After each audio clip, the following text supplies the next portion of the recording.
Salam petani porang Indonesia. Eh, saya masih di lahan porang yang sebelumnya saya sudah sempat buat video. Jadi update perkembangan pertumbuhan porang itu sendiri untuk saat ini sudah seperti ini. Sudah lumayan. Udah tinggi-tinggi lah. Jadi udah lumayan ini. Hampir sekilon lebih. Jadi sudah sekitar 1 hektar ya seperti ini semua. Ini sampai di sana juga seperti itu semua pertumbuhannya, lumayan. Jadi memang untuk daerah kami yang ketinggiannya sekitar 600 sampai 700 mdpl, dia tidak terlalu membutuhkan yang namanya naungan. Ada naungan cuman cukup 30% atau 20% lah, karena memang di setiap mdpl dia akan berbeda. Dari 0 sampai 1000 mdpl itu porang akan diberlakukan beda. Contohnya di ketinggian 300 mdpl dia pasti beda, ketinggian 700 mdpl dia pasti beda. Karena semakin rendah ketinggiannya, maka semakin porang itu sendiri membutuhkan yang namanya naungan.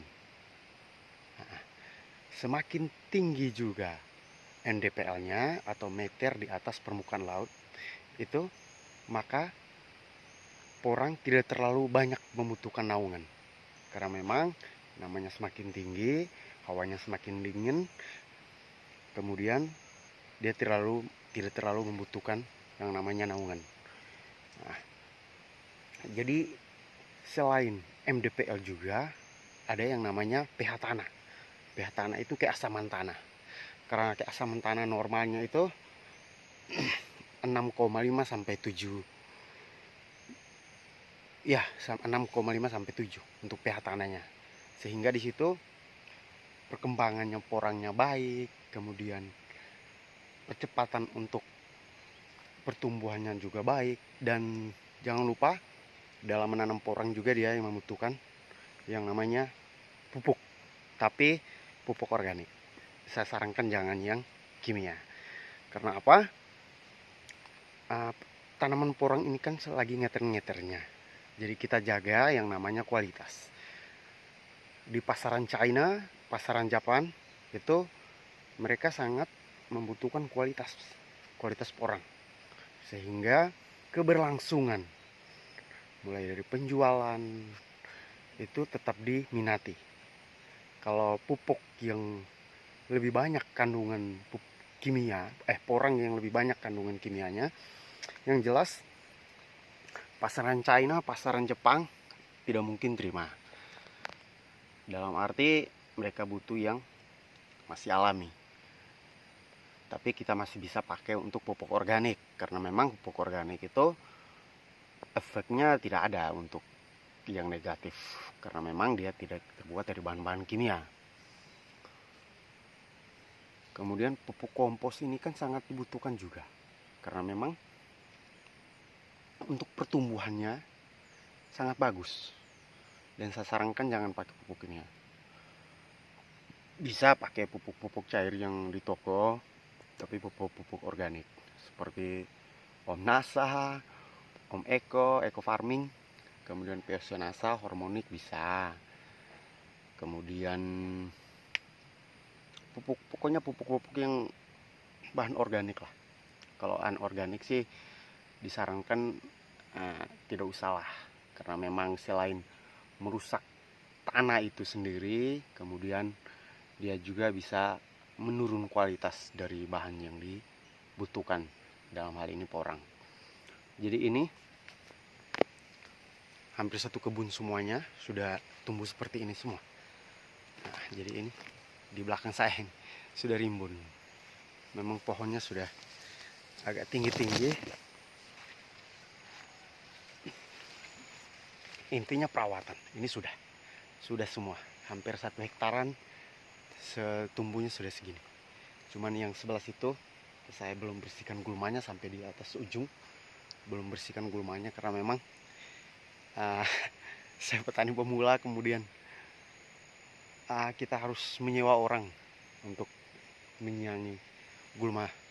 Makanya untuk sementara memang saya tunggu kataknya tua, jatuh, saya ambil kataknya untuk pembibitan perluasan lahan, karena sudah ada 2 lahan yang sudah saya siapkan. Tinggal Agustus, September, Oktober saya siap tanam. Bibitnya sudah tidak susah karena memang dari katak ini saya sudah bisa jadikan bibit atau benih.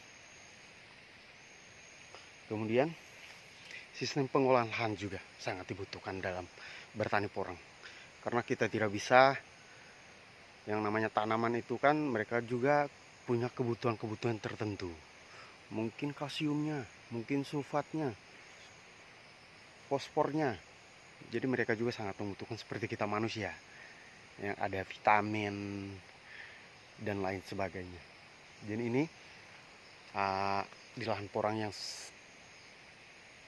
saya punya lumayan, untuk perkembangannya lumayan, sampai di atas ujung sekitar 1 hektaran memang seperti ini semua perkembangannya. Jadi memang bertani porang itu susah di awal karena memang cari benihnya aja sekarang mahal. Kalau katak sih sekarang sudah berkisar antara 250-300 per kilo kataknya tuh. Kalau katak super malah lebih itu lagi. Kalau katak kelas 2 atau kelas 3 dia banyak, harganya juga sama. Kalau untuk pemula sih, kalau saran saya sih beli kataknya. Yang pertama, dia tidak membutuhkan biaya lebih banyak. Kalau umbi di jumlahnya sedikit, 1 kilonya masih dengan harga sekarang 15.000. Jadi saran saya sih untuk pemula belilah bibit katak. Walaupun lama, tapi kalau untuk the next time-nya masih, artinya menekan biaya kalau untuk petani-petani pemula seperti saya juga. Cuman awalnya saya ini kan, kalau daerah kami kan gampang cari benihnya, di hutan banyak, cuman pindahin ke lahan, jadi tidak susah amat. Karena saya kemarin ada hampir mau 1,5 hektar lebih, itu saya pakai umbi. Kemudian yang sisanya sekitar 1,5 hektar saya pakainya biji katak yang saya beli.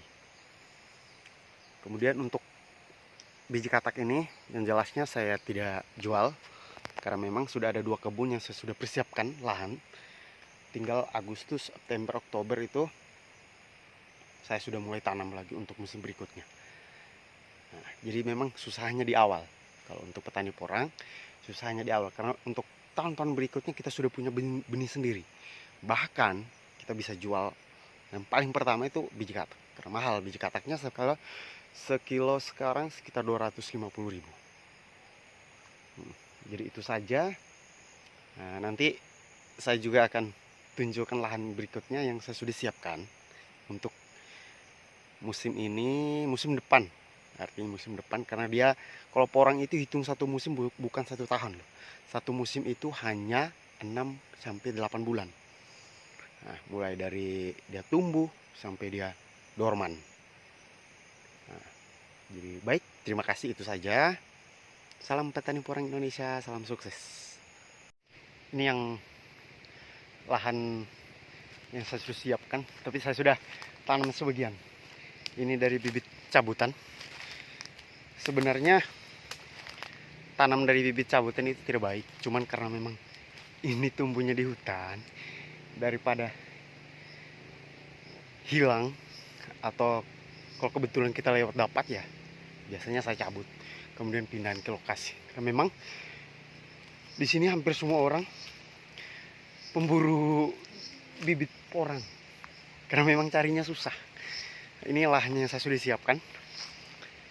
Ini sampai di bawah ujung, sampai di bawah ujung jauh. Ini yang saya sudah siapkan untuk bulan Agustus, untuk musim depan lah. Nah, ini saya sudah siapkan lahan ini sampai di bawah kali. Bawah itu ada kali. Nah, itu yang saya sudah siapkan lahannya untuk musim berikutnya. Jadi ini juga kebetulan rumput juga saya belum semprot karena belum bakar, cuman apa, karena masih musim hujan jadi masih susah. Jadi ini sekitar pas saat musim kemarau sudah bersih semua, ini sudah stay, tinggal saya tanam ya untuk Agustus September. Nah, kemudian lagi lahan yang satu lagi, cuman agak jauh dari sini, besarnya lebih besar yang sana. Cuman masih persiapan lahan lah, karena memang saya kerjanya pelan-pelan.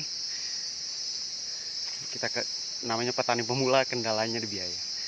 Nah, jadi saya kerjanya pelan-pelan. Palingan saya nyewa tapi ya 2-3 orang untuk bantu bersihkan lahan, nyanyi, terus siapkan lubang untuk ditanami. Nah, jadi itu saja. Semangat petani porang Indonesia. Ayo mari sama-sama. Yang sempat nonton, ayo tanya-tanya, bisa berbagi, bisa datang ke kebun, bisa tanya-tanya, bisa lihat hasilnya. Nah, tapi bukan apa ya, saya ini sekedar untuk menyemangati kaum muda. Nah, untuk menyemangati kaum muda. Kenapa saya mengupdate terus? Bukan untuk sesuatu yang perlu dipertontonkan supaya wah gitu, tidak. Ini niat tulus saya hanya untuk menyemangati kaum muda. Tangkap peluang yang ada, kita ayo tangkap. Nah, kalaupun gagal ya berarti kita harus belajarnya bareng-bareng. Kalaupun ada yang berhasil ya ayo kita sama-sama, pasti sama-sama berhasil. Dan satu lagi, sekali lagi saya tekankan, bukan niat untuk memamer apa segala macam, tapi niat saya hanya untuk menyemangati kaum muda. Jangan sampai kita di masa tua baru kejar sesuatu yang sebenarnya untuk masa tua itu istirahat. Nah, oke, terima kasih, stay.